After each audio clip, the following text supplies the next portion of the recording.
ঘৰত চাগে নহয় জানো গৃহিণীসকল? মই এয়া পকৰি বনাই আছোঁ পথাৰৰ কাৰণে। ৰোৱনী আছে আজি, মানে নিৰামিষ। তাকে পকৰি, চব্জি, দাইল।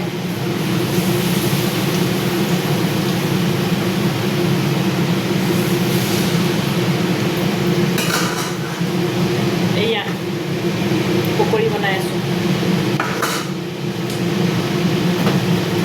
আপোনালোকে কি বনাইছে জনাবচোন। মোৰ আজি মানে দাইল আৰু চব্জি আৰু পকৰি, বেলেগ আৰু নাই। যিহেতু আজি মানে আমাৰ নিৰামিষ, সেয়েহে পকৰি বনাই আছোঁ। আৰু